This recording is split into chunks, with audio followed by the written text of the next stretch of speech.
100 ઊંટ અને એક વ્યક્તિની સમસ્યા.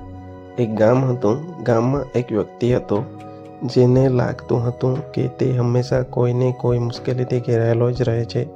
એને લાગતું કે એક મુશ્કેલી દૂર થાય છે અને બીજી તરત આવી જાય છે. આનાથી તે વ્યક્તિ ખૂબ દુઃખી પણ રહેતો હતો. એક દિવસ તેના ગામમાં એક સંત આવ્યા. એણે નક્કી કર્યું કે મારી આ મુશ્કેલીઓ માટે હું સંત જોડે વાત કરીશ અને ઉપાય જણાવવાનું કહીશ.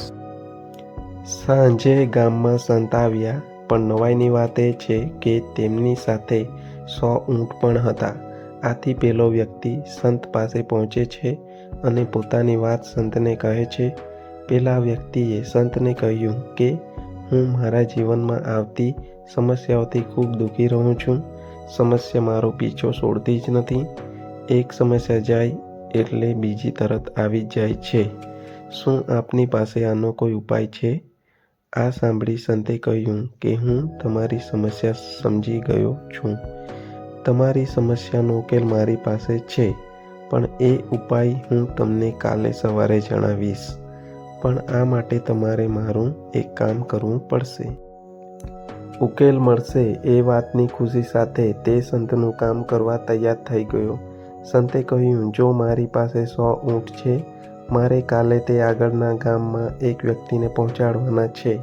આજે આખી રાત તે અહીં જ રહેવાના છે. તમારે આખી રાત આ ઊંટોનું ધ્યાન રાખવાનું છે. ધ્યાન એટલું રાખવાનું છે કે આ 100 ઊંટ બેસી જાય પછી જ તમારે સૂવાનું છે, ત્યાં સુધી નહીં. આટલું કહીને સંત તો જ્યાં નિવાસ સ્થાન હતું ત્યાં જતા રહ્યા. પેલો વ્યક્તિ ઊંટોનું ધ્યાન રાખવા લાગ્યો અને બધા ઊંટ બેસી જાય એની રાહ જોવા લાગ્યો. રાત પસાર થઈ ગઈ એટલે બીજા દિવસે સવારે સંત પેલા વ્યક્તિ પાસે આવ્યા અને કહ્યું કે રાત્રે ઊંઘ તો બરાબર આવી હતી ને? આ સાંભળી પેલો વ્યક્તિ બોલ્યો, હું તો આખી રાત સૂતો જ નથી. મેં અનેક પ્રયત્નો કર્યા કે આ બધા જ ઊંટ એક સાથે બેસી જાય, પણ મારા બધા પ્રયાસ નિષ્ફળ રહ્યા. કેટલાક ઊંટ એની જાતે બેસી ગયા, કેટલાક ઊંટ મારા અનેક પ્રયાસ પછી પણ ન બેઠા, કેટલાક ઊંટ બેસી ગયા તો બીજા બેઠેલા ઊંટ ઊભા થઈ ગયા. 100 ઊંટ એક સાથે બેઠા નહીં અને આમાં ને આમાં આખી રાત પસાર થઈ ગઈ. આ સાંભળી સંતે જે સલાહ આપી તે જ પેલા વ્યક્તિની સમસ્યાનો ઉપાય છે. સંત બોલ્યા કે કાલે રાત્રે તમારી સાથે શું થયું? કેટલાક ઊંટ તેની જાતે જ બેસી ગયા, કેટલાક તમારા પ્રયત્નો પછી પણ બેઠા, કેટલાક ઊંટ તમારા પ્રયત્નો પછી પણ ન બેઠા, કેટલાક ઊંટ બેસી ગયા તો બાજુમાં બેઠેલા ઊંટ ઊભા થઈ ગયા. કાલે તમારી સાથે આ જ થયું ને? પેલા વ્યક્તિએ તરત કહ્યું કે હા, કાલે રાત્રે આવું જ થયું.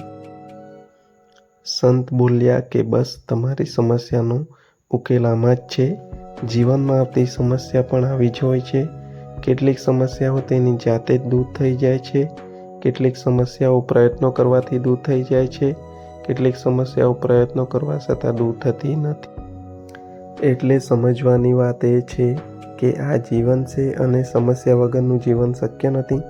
સમસ્યાને સમય પર છોડી દો, તેના ઉપાય તેની જાતે જ તમને મળી જશે. સમસ્યાઓ તેની જાતે જ દૂર થઈ જશે. સમસ્યા જીવનનો ભાગ છે. કેટલીક હંમેશા રહેશે અને કેટલીક સમય જતાં દૂર થઈ જશે. એક સમસ્યા દૂર થશે તો અન્ય કોઈ સમસ્યા પણ આવી જશે. આ સમસ્યાઓની સાથે જ માનવે આગળ વધવાનું છે. બસ સમસ્યાઓને આપણા મન પર હાવી થવા દેવાની નથી. વિડીયો ગમ્યો હોય તો ચેનલને સબસ્ક્રાઈબ કરો, વિડીયો લાઈક કરો.